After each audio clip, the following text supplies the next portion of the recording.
then, and so we are going to move on into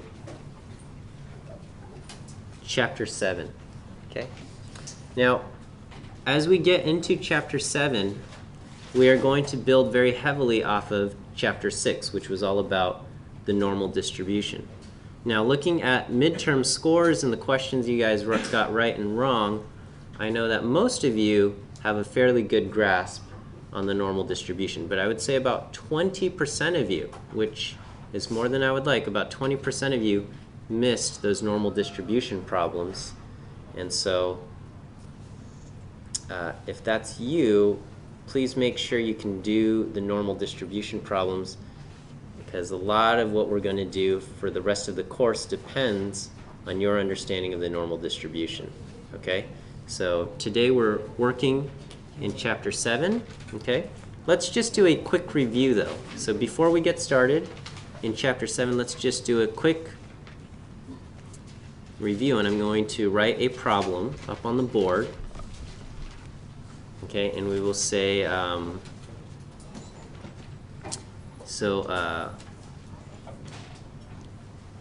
steer. Do you guys know what a steer is? It's like a cow, but it's a boy. All right. All cows are girls, by the way. If you use the word cow, it means a girl. If you want a boy, you say bull. And if the boy or bovine has been sterilized, it becomes a steer. Okay. So generally, steers are used only for meat. Okay. They have bulls to impregnate cows, I guess. Okay. So anyway, steer. How do you know if it's a boy or a girl? No, it's a bull or a steer. Bull or steer? Well, yeah, exactly. Missing something, right? Right. Just how do you know if a dog has been neutered? It's missing something. So same thing with the steer. Okay. So anyway, we'll say the weight of steer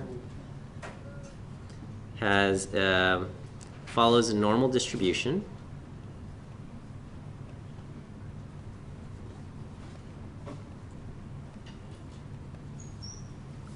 The mean is, we'll say 1,150 pounds. The standard deviation is 84 pounds. Okay. Approximately 500 kilos and approximately 39 kilos for our metric international friends. All right, so let's do a problem. I'm going to ask, what percentage of steer weigh less than 1,210 pounds? So take a minute to answer this question. We should all be able to do this.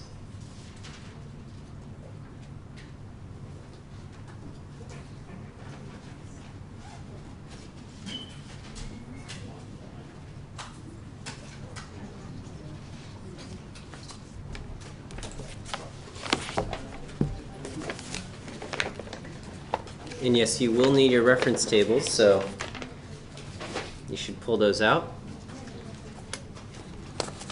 Or if you need to, you can share with a neighbor. That's fine.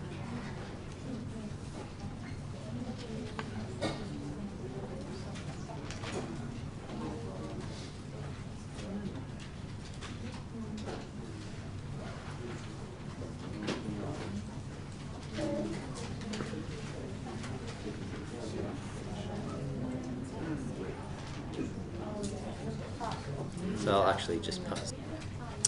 Okay, so what did we get for an answer?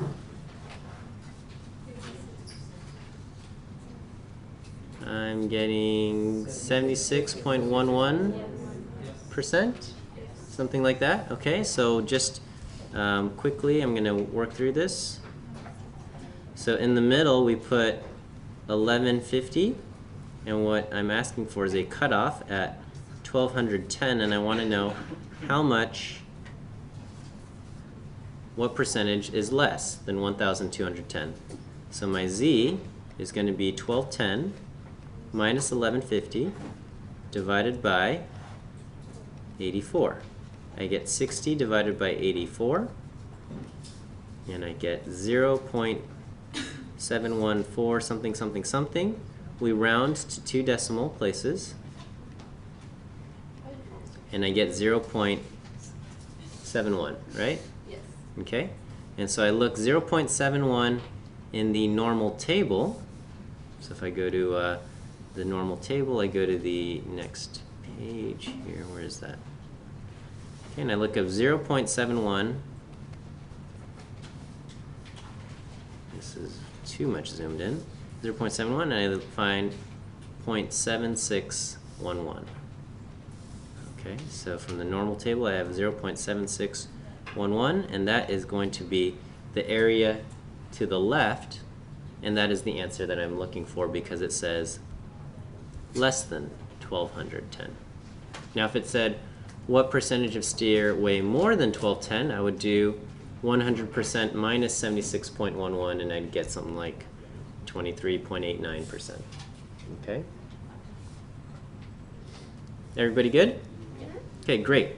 So we have the normal distribution down. Let me just save this. This is stats XL10. Okay, and so today we are going to build off of that, and we're going to talk about sampling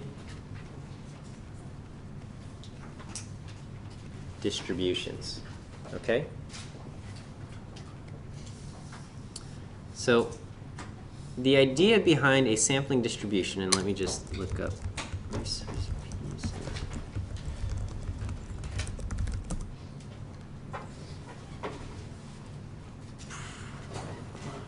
Oh, plugin is needed. No, the JavaScript version. This is the one we want. Okay. So here's the idea behind a sampling distribution, okay? Imagine I have a giant bucket of Reese's Pieces candies, okay?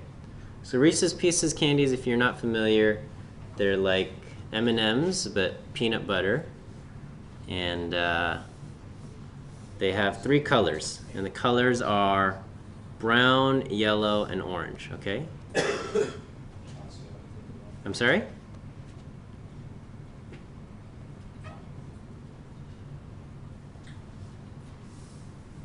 So we've got, just imagine a bunch of, this is a giant bucket. This is like 600 pounds of Reese's Pieces candies, okay? Or 250 kilos of it. Just a lot. Just imagine having this giant machine or bucket of Reese's Pieces candies.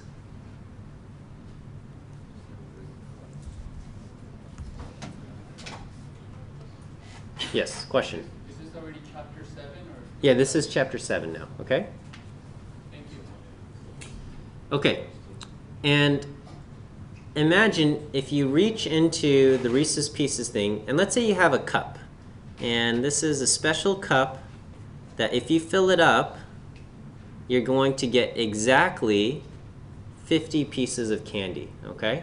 So you fill up the cup, you will get exactly 50 pieces of candy.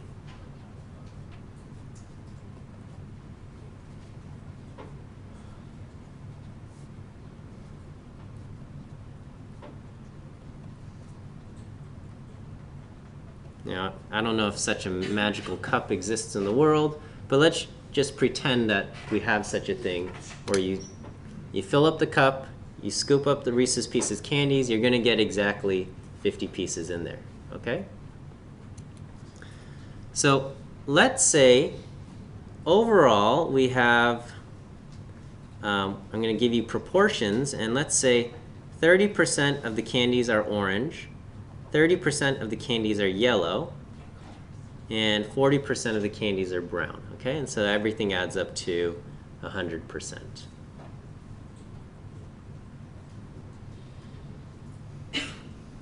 Okay, so if I scoop up 50, we're gonna stir up this giant vat or giant machine, and we're gonna scoop out 50 candies, okay? 50 pieces of candy. So this is a random sample, right?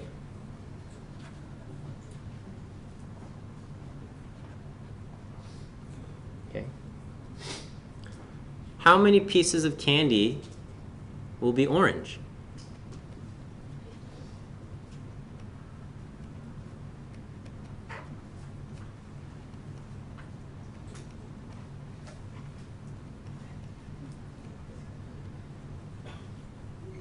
That's our question. I'm just stirring up the giant bucket or vat, 250 kilos or 600, you know, a lot of the stuff. We stir it up. How many? And I scoop out 50 pieces of candy. How many pieces of candy will be orange? Okay, and the answer is we don't know. Okay, we're expecting about 30% of the 50, so we expect about 15 pieces to be orange. But if I scoop up a random scoop, maybe it has 16 orange candies, or maybe it has 20 orange candies, maybe it only has 10 orange candies or 13 orange candies. Does that make sense? So every random scoop, okay, because it's random, the answer is we won't know exactly, okay?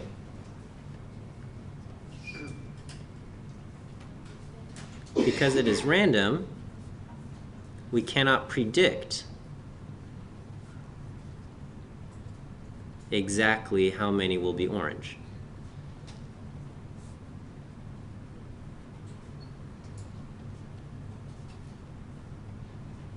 Okay?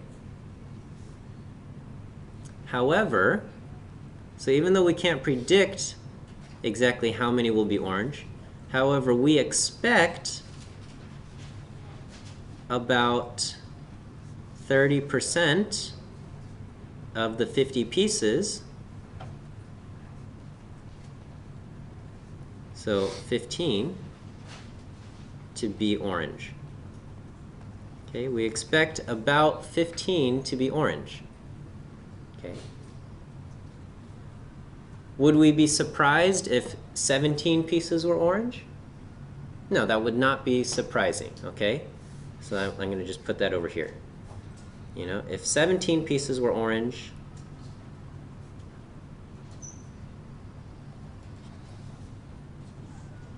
that would not be surprising.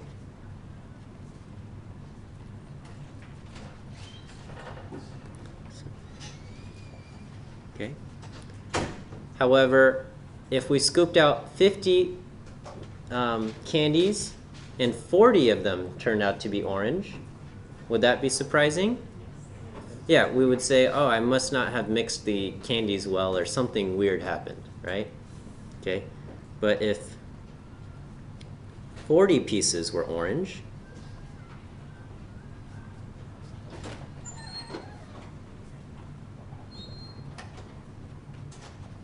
that would be surprising.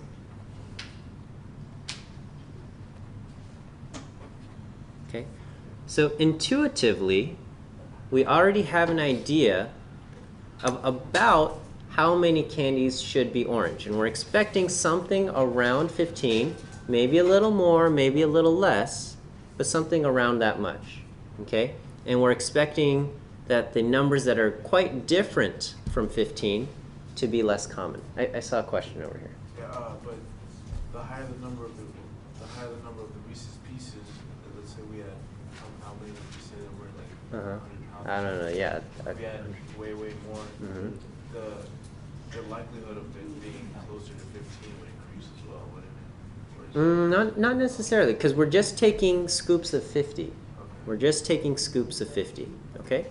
So we already have an intuitive sense that certain numbers will be more common, such as 15 and 17. We already have an intuitive sense that those numbers will be more common, whereas other numbers will be less common, like 40 should be very uncommon, okay?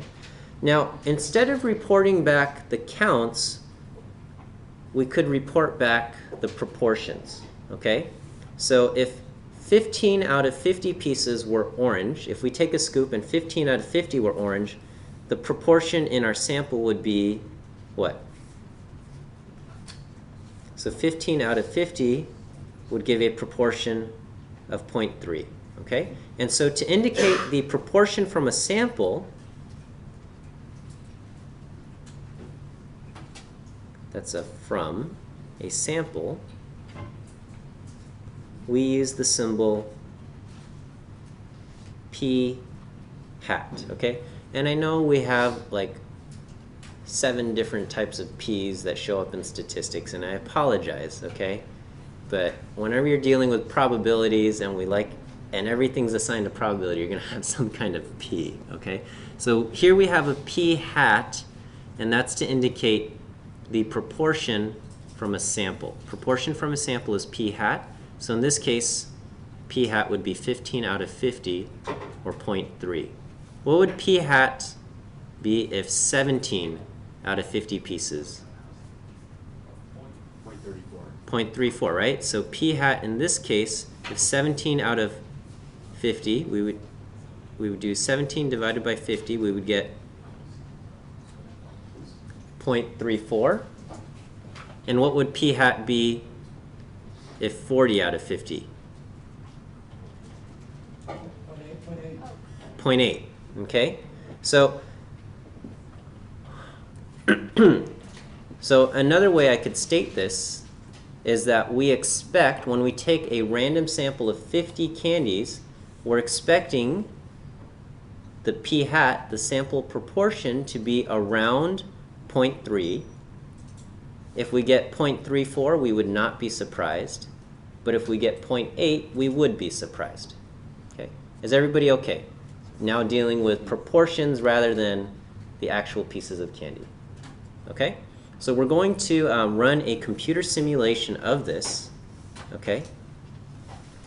And so we're going to say the probability of an orange piece is 0.3. We're going to take samples of size 50. And so the first one I'm just going to do one sample, and we're going to see the machine draw out 50 pieces of candy. It's going to put the orange, let me see if I can zoom in here. Is that a little bit more visible? I don't know. Okay. It's going to put the orange pieces over here, and the non-orange, which would be the yellow and brown ones, go over here. Okay? So here we go, drawing out 50 pieces of candy. And they're showing up little orange pieces. This is exciting stuff, okay?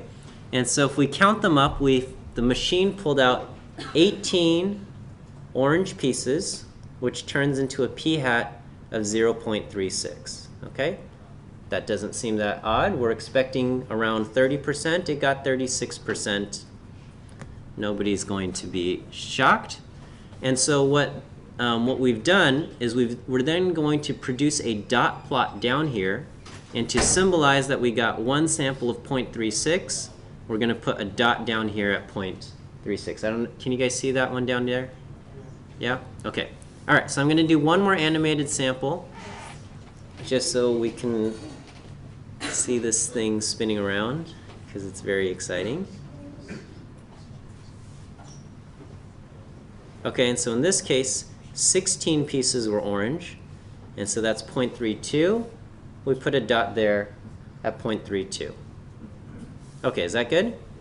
So I can just keep doing this. Here's another sample, and we get 0.24, and we put a dot down there. We get another one, 0.32, and we're going to slowly build up our dot plot down here, okay?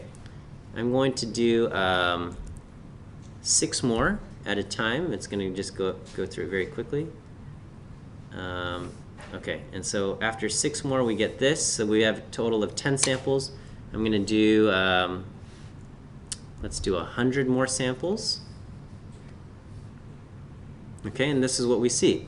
So we see already after 100 samples that we're getting proportions like 0.3, 0.32, 0.28, 0.34, and 0.36 quite frequently, whereas getting proportions like 0.18 doesn't happen as often. Okay, let's do this a few more times. And so more and more dots. So this is now after 800 samples, we see the proportions in the middle around here are more common, and the ones out here less so. Is that okay? There's so many dots now that they've all just merged into bars. All right, let's just do 1,000, okay? And I hope the computer will run it without getting too angry. Okay, and this is what we have. And what are we noticing about the shape here? Unimodal. Yeah, it's unimodal and symmetric, right? It looks a lot like the normal distribution. Okay, so this is,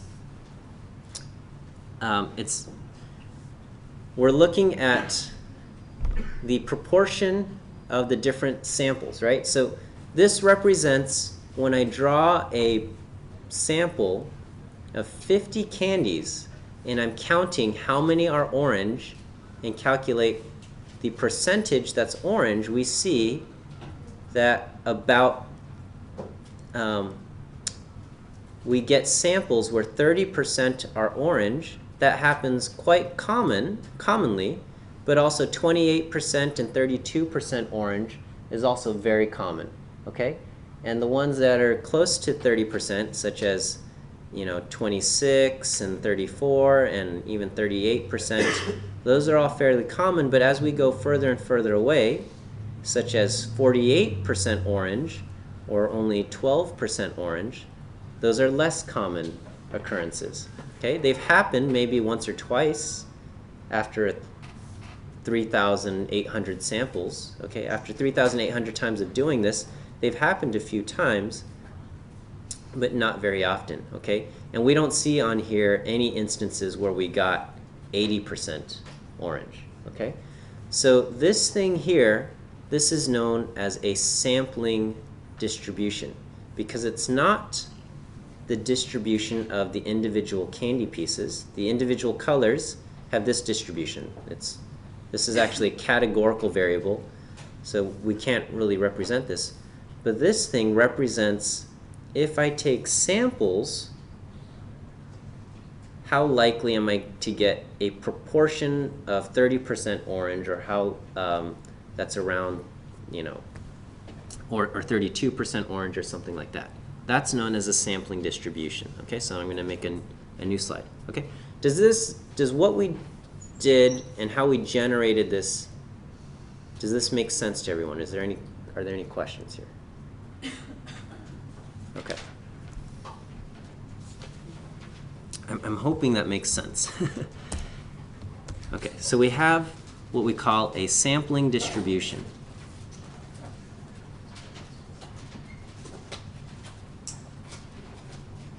Okay, and this is technically the sampling distribution of p hat, okay, because it's for the sample proportion p hat. The sampling distribution p hat, okay, and I will say we generate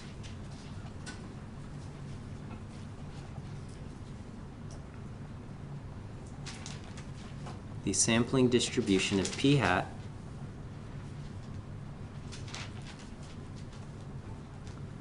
by repeatedly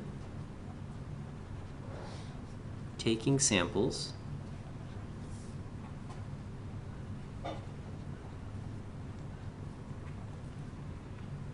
of size n from a population.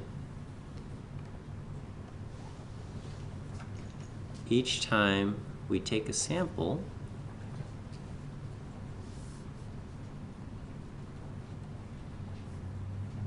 we calculate the sample proportion p hat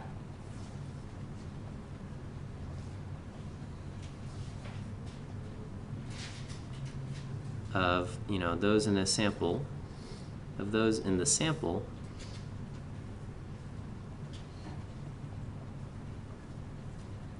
with a certain property. Okay, so for example, what proportion are orange?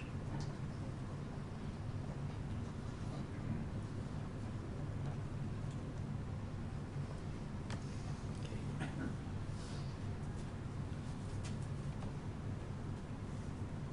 The resulting distribution after many repetitions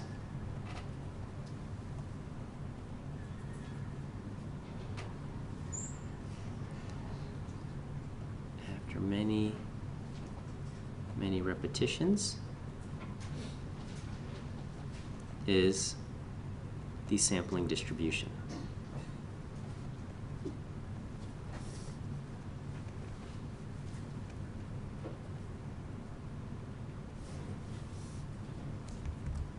So there you have a kind of a definition, or how we generated the sampling distribution p hat.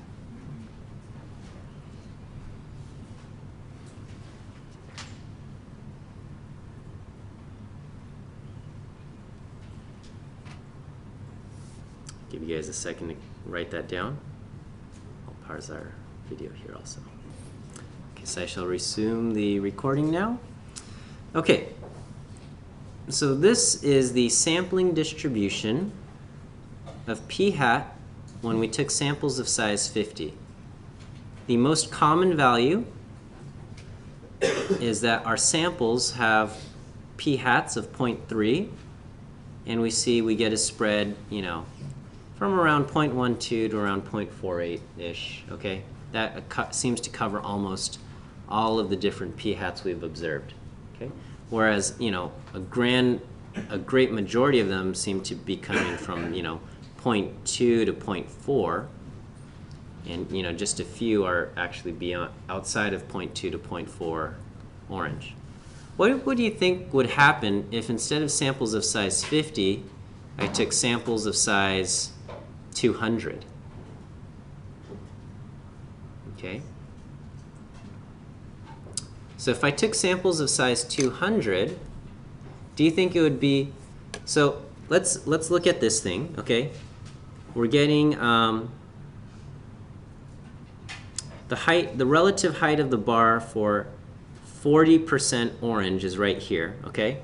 And so this bar is about a little less than half the height of the tallest bar. We see that? For 40% orange, or even 38%. These two bars are about half the height of the middle bars, okay? So if I were to take samples of size 200 rather than samples of size 50, do you think we would get relatively more often or less often getting samples of samples of 40% orange or 38% orange versus what we're getting now? Okay. So remember, the giant vat is really 30% orange, and I'm currently taking samples of size 50. I use my scoop, and I'm getting 50 pieces of candy. Now if I got a bigger scoop, and somehow when I scoop it up I get exactly 200 pieces, do you think I would get 40% orange more often than I'm getting now, or less often? Or about the same?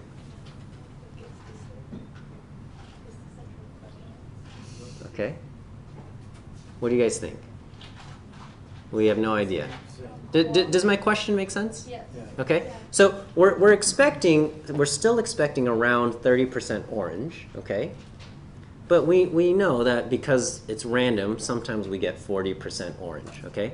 And according, when I take samples of size 50, I get 40% orange about about half as often as I get 30% orange, okay?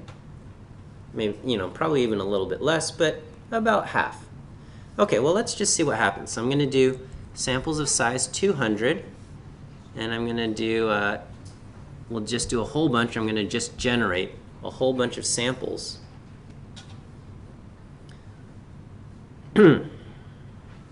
Okay, and so this is the distribution that we get. Okay, so in the middle, 30% is still the tallest bar. Okay, but I have to go all the way out here for 40%. Okay, so 40% is out here.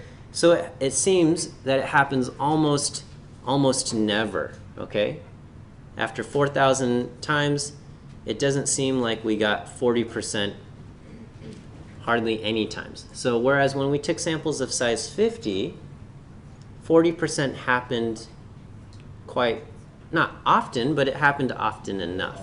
Okay, so 40% would be getting, if you think back to the numbers, maybe it makes more sense. Okay, if you think back to the numbers, to get 40% orange means 20 out of the 50 pieces were orange, whereas according to the rules of probability, you're expecting about 15 to be orange. Okay, when you take samples of size 200, okay, you're expecting about 30% to be orange, so you're expecting about 60 out of 200 to be orange. And in order for your sample to be 40% orange, you would need 80 candies to be orange, 80 out of 200. And so maybe it starts to make more sense that getting 80 out of 200 orange will not happen as often as getting 20 out of 50 orange. Okay?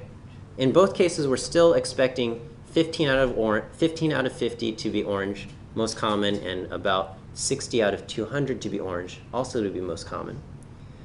But to get something different, where we're getting 40% orange, when we take a bigger sample, we would expect that to happen less often. Okay? Does that kind of make sense and we're following along? Okay, so this is reflected when we talk about the properties of the sampling distribution. And I'm hoping what you see here is that our sampling distribution is still unimodal and symmetric, and in fact it looks a lot like the normal distribution, right? The hill for the normal distribution, it looks a lot like that, and that's what we have. Okay, so I'm going to just put a little star here, and I'm going to write if certain conditions are met, and we'll get into what these conditions are. Okay, if certain conditions are met, dot, dot, dot, okay?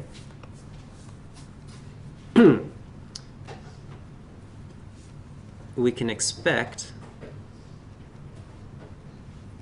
the sampling distribution of p hat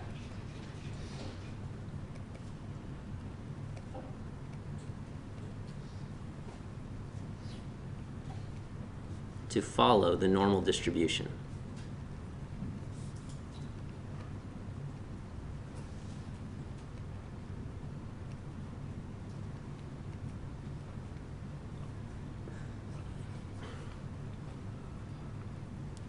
Okay, and the properties of this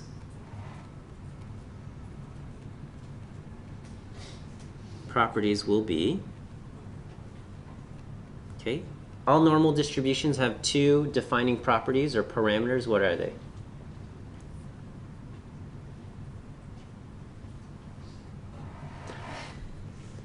They're defined by the mean and the standard deviation. Okay, so I just had to get you guys started on that one. Okay, so the properties will be that the mean, and what is the symbol we use for mean? X bar. For a distribution is mu. For a sample it's x bar, but for distribution it's mu. And the mu is going to be equal to p. What is p? P is the proportion in the population, is the population proportion.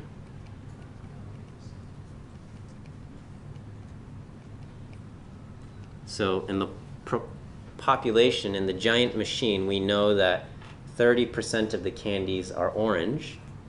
So we expect, whenever we take random samples, we expect the center to be 30%. Okay, so the mean is going to be p. The standard deviation, sigma, okay, we just have this formula, and that is not p hat, sorry, just p times 1 minus p divided by n inside the square root. Okay? N is the sample size.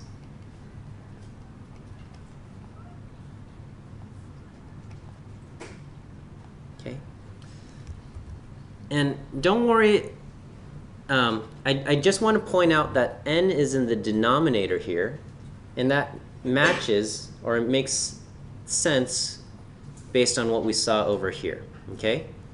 N is in the denominator so that when we increased the sample size from 50 to 200, this fraction got what? It got smaller because 200 is now in the denominator, okay? And so likewise, the spread, or the standard deviation of our sampling distribution got smaller, and that's why 40 ends up being further out, away from the center, relatively speaking. Okay. All right. So let's apply this and do a problem. Or is that okay that I just flipped the slide because I just did? All right. So we'll say we have a giant bucket of Reese's Pieces candies. We know that 30% of the candies are orange.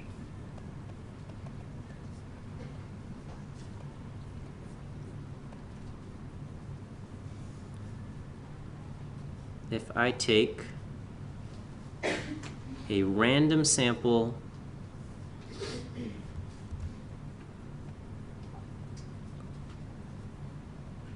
of 50 pieces,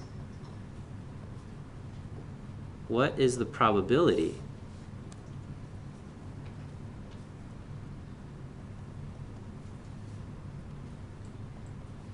that 40% or more of the candies in our sample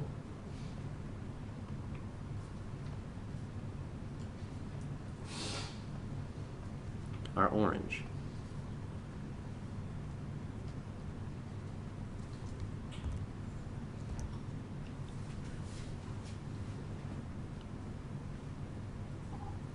Do we know how to solve this? Or well, first off, do we understand what the question is asking? Okay. Yes, no, maybe? All right. Well, let me just draw this. I'll let you guys finish copying this down.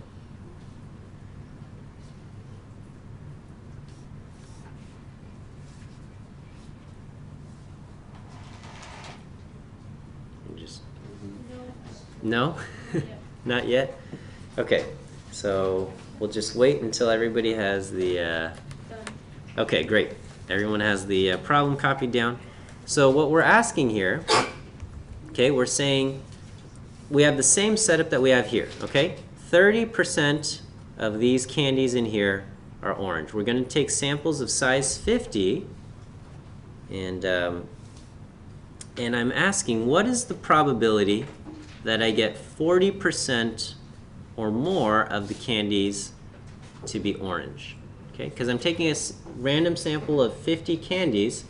So by random chance, it's quite possible that I get 40% orange, right? It's quite possible for 20 out of the 50 pieces to be orange, and I want to know what is that probability of, what's the probability of that happening? And I'm asking 40% or more.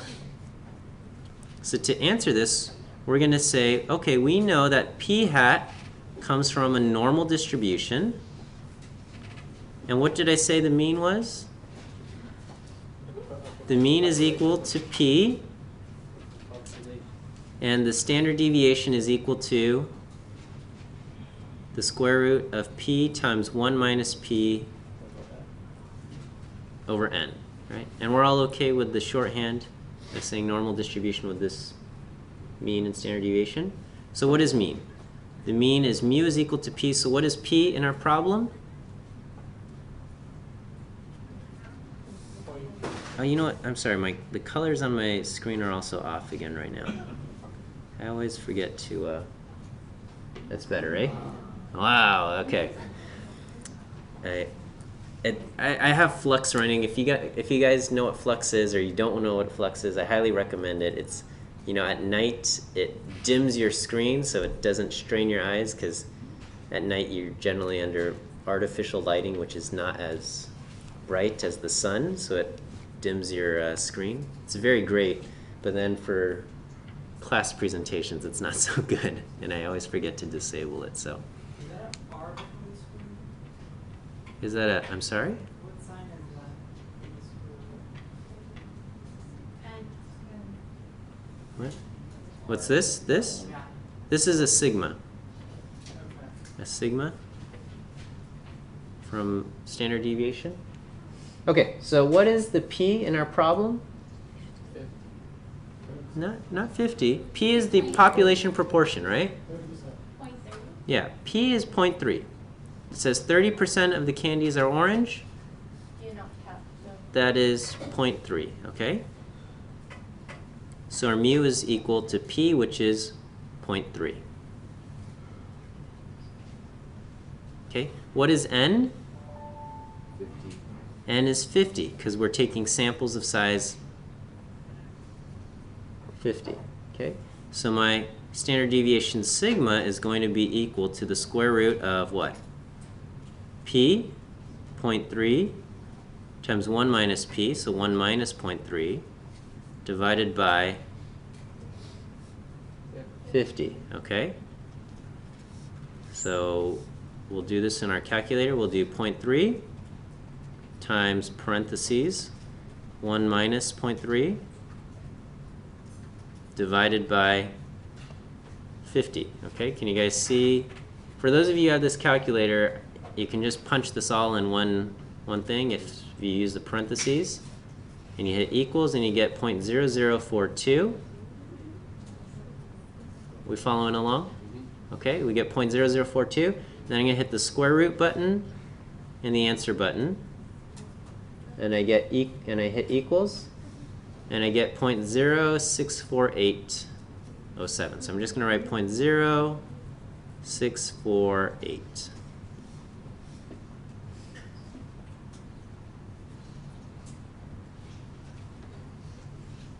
Is that okay?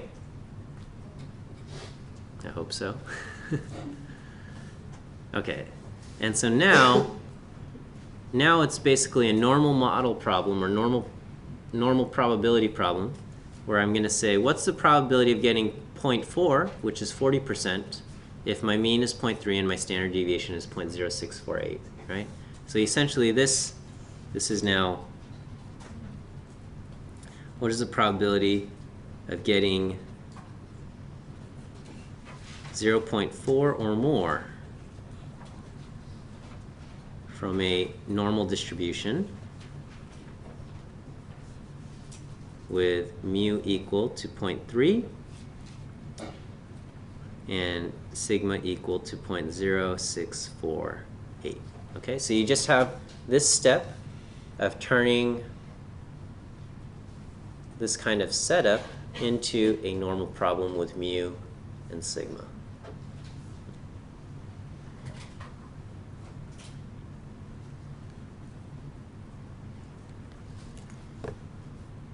Okay, so you guys can answer this part. You should. So go ahead and take a minute to solve this part of the problem. Go ahead and just... Okay, how are we doing? What do we get? We have z equal to 0.4 minus 0.3 divided by 0.0648. I'm sorry?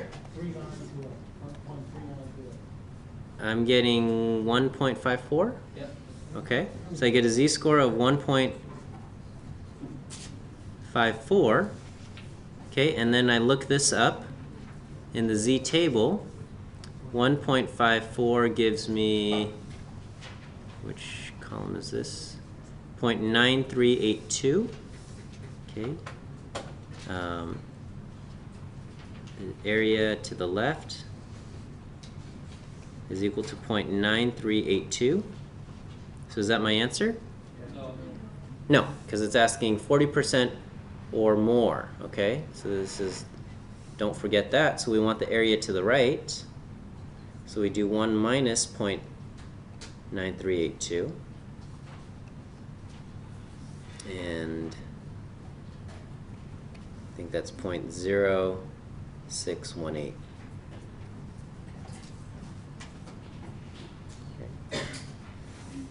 So if I take a random sample of 50 pieces, what's the probability that 40% or more of the candies in our sample are orange? The probability of that happening is 0.0618.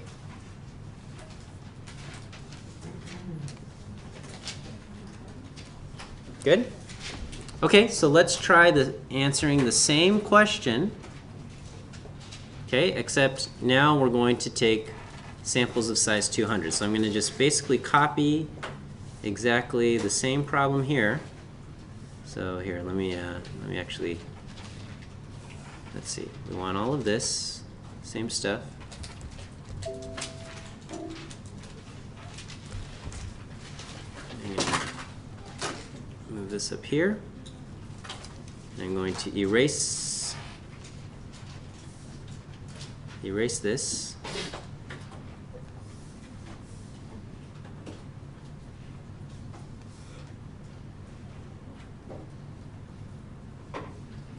Okay, and so now instead of samples of size 50, we're going to take samples of size 200. Okay? All right, so see if you guys can solve this problem. Okay, and if you're watching the video on YouTube, go ahead and pause it right now. And so I'm going to pause this and take the time to solve it. Okay. Let's solve this. Some of you guys were doing great. The answer is, whoops, not and. The answer is something very close to 0.0001-ish. Okay, something very like that. Okay, let's let's go through this. So our P is 0.3 and our N is now 200. So we have mu equal to P, 0.3, and our standard deviation sigma is equal to 0.3 times 1 minus 0.3 divided by 200. I'm going to input this into my calculator. 0.3 times parentheses 1 minus 0.3, close parentheses, divided by 200, 0.00105, and I take the square root of that, and I get 0.0324037, okay? 0.0324037. You don't have to keep that many decimals, but it could help, who knows? Okay, now we have a normal model problem centered at 0.3. We're going out to 0.4, and we want to know what's the probability of being out here. So our z-score is 0.4 minus 0.3 divided by 0.0324, etc., etc., etc. Okay. So I get, and for those of you watching the calculator, I'm going to do 0.4 minus 0.3, close parentheses, and you'll notice I already have 0.032437, etc. in the screen here as my answer. So I'm just going to hit that divided by answer, so I don't even have to bother typing all of those numbers in again. I hit equals, and I get 3.086. I get a z-score of 3.086. I have a question. Okay. What if you just divide it by 0.0324? You'll probably get something very close to 3.086. It's probably fine, okay? So we round off to 2 decimal places, so I get 3.09. And I'm going to look 3.09 in my z table. So 3.09 is 0.9990. Okay, looking up 3.09. So the area to the left of 3.09 is 0.9990. Oops, I have this actually wrong. It's 0.001. Okay, my apologies. Okay, and so the area to the right, which is what we want, is equal to 1 minus 0.9990, which is 0.001. And that is my answer.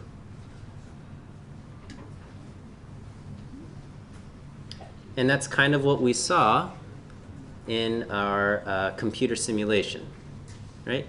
We saw when we had samples of size 50, we got 0.4 or more. Not a lot, but it happened. It seemed to happen a decent amount of time. And when we looked at samples of size 200, it seemed that we very rarely got samples of 0.4 with 0.4 or more. Okay, and that's reflected when we do the math. Are we feeling okay about this? If you see a quiz problem very similar to this, can we do this, or you want another example? But this time with a less, not with Oh, okay, sure. Your wish is my command here, okay? Okay, so we'll do another example, because you'll probably see a quiz problem very similar to this. Okay. Yes, question? I'm so sorry? Will I be uploading a sample quiz? That's their favorite question these days. I will try to create a sample quiz. Okay, it is a decent amount of work creating a quiz that's similar in feel but not exactly the same. So I can't make any promises, but I'll do my best to. You're going to get. You're allowed a flashcard for this one. Okay, or a note card, 3x5 note card. Okay. That was your question. Okay. Yeah. 3x5 note card can be front and back. Okay, make sure it's 3x5. All right. Okay, so we're gonna do another one, and I'm gonna just change it a little bit. Okay. All right. Let's say that the probability that a random person is left-handed is 0.15. Okay, so we're basically saying 15% of people are left-handed. Okay. Let's take a random sample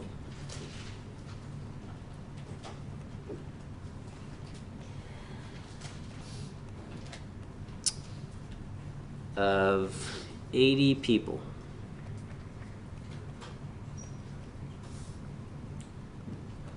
What is the probability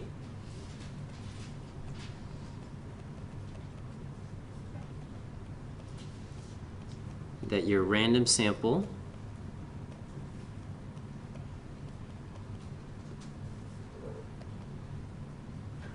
is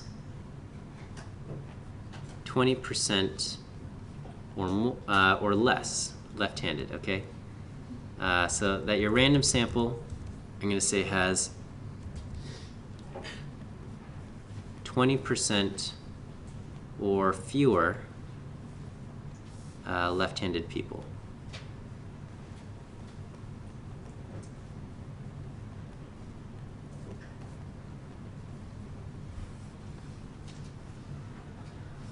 Okay, everyone's got this? Okay, so take a few minutes to solve it, all right? So those of you who don't normally take notes or whatever, I encourage you to try this out on your own. You're going to see a quiz problem very similar to this. I can't be more explicit. Of course, not exactly the same, but you'll see something similar. So try it out. Can I start to go through the answer here? Yeah. Okay, let's see how it goes. Let's see how it goes. All right. So if I paused the video, so if you're on YouTube watching this, and you don't want to see your answer now, or you want a chance, pause the video yourself here, okay? But I'm going to give the answer. Okay, so as you read the problem, what we want to do is we want to identify, okay? We want to identify what P and N are, okay? So in this problem, what is P? 0.15 or 0.2? What do we want? 0.15, right? So P is 0.15, and what is N? 80. N is 80. This is our sample size. So our P hat will come from a normal distribution. What is the mu of our P hat going to be? Yeah, it's P, which is 0.15, and our standard deviation is going to be the square root of P times 1 minus P over N. So we're going to have the square root 0.15 times 1 minus 0.15 over 80.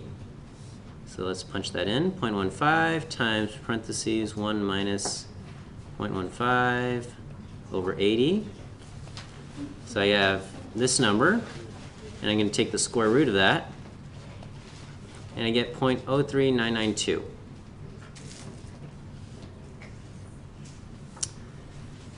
And so now I want to do this. We're centered at 0.15. We're going to go to 0.20, and we're going to shade everything less than that. So my z-score is 0.2 minus 0.15 divided by 0.03992. So far, so good? Okay, so let's punch that into our calculator. 0.2 minus 0.15 divided by this number, and I get 1.252, a z-score of 1.252. We're going to round off to 2 decimal places. Round to 2 decimals, so we get 1.25. I look up 1.25 in the z-table, so I look up 1.25 and I get 0.8944 right here. So the area over here is 0.8944. So I'll write that. Area to the left of 1.25 is 0.8944. Okay, and that is our answer here. Okay, 0.8944. What is the probability that your random sample of 80 people has 20% or fewer left-handed people? Around 89%. Okay, and David, you said you got a different answer? Yeah, for when I divided 0.2 minus 0.15 divided by 0.03992, Uh-huh. I got negative 3.557. I think you are making a mistake somewhere along the way, okay? I think you probably need to do parentheses. David, put parentheses around your 0.2 minus 0.15 first, and then that should solve your problem, okay? I think you're forgetting the order of operations. Okay. Anything else? Are we feeling good? We're gonna ace this question on the quiz next week? Great. Okay, so we'll take a 10-minute break here, and we'll come back and finish out.